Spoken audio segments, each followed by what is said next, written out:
Ayan, nakalipat na kami. Kahit pa paano.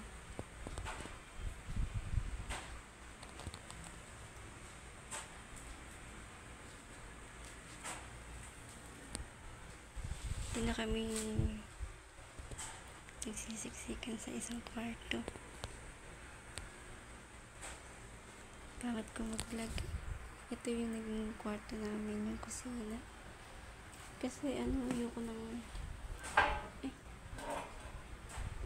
ayoko kasi na tapat ng pinto yung kwarto.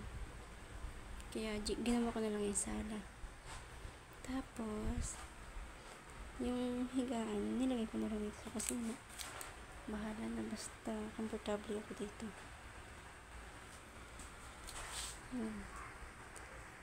Medyo kalat pa kasi yung kusina katapat lang ng higaan. And CR, hindi ko na mapapakita yung bahay. Hindi pa ako nakapaglinis, pagod ako binuhat ko yan lahat, pati yung mga tambak na yan, mga damit. Yun lang, shinare ko lang yung blessing.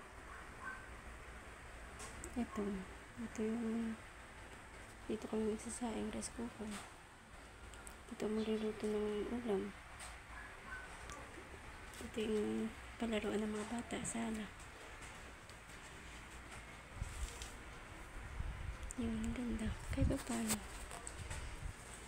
Akala ko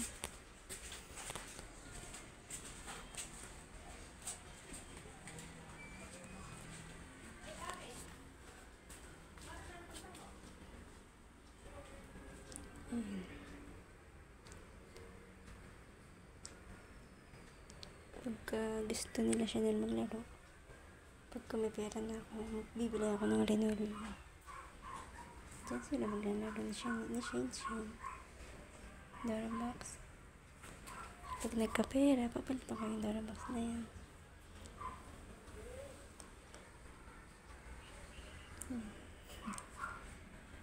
Medyo makalat lang.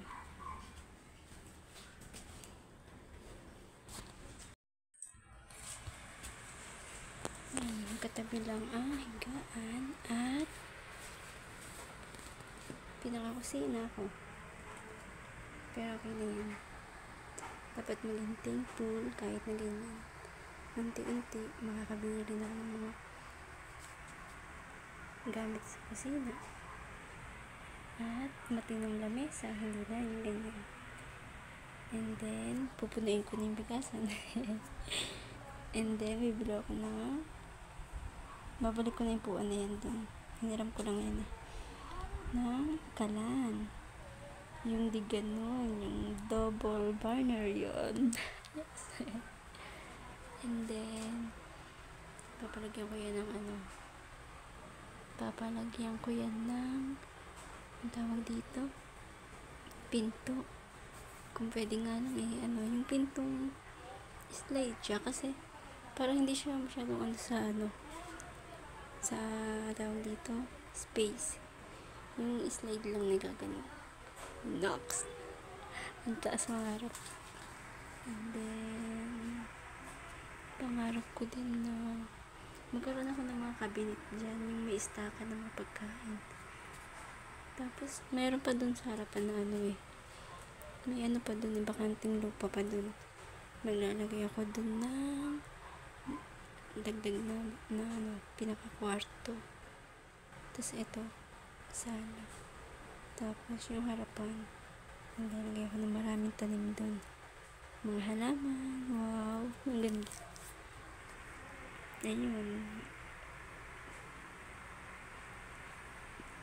Wala lang, share ko lang. Nakakatawa lang kasi ang tagal kong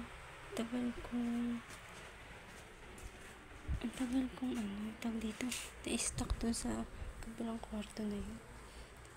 Punga muna ako.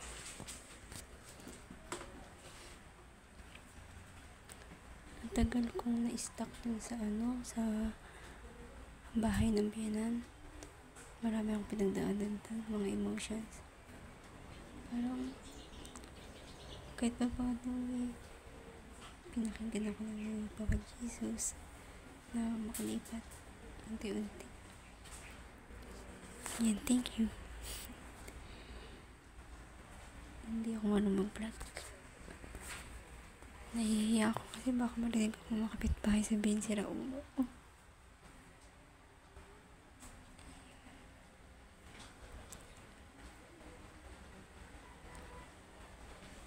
Yun lang.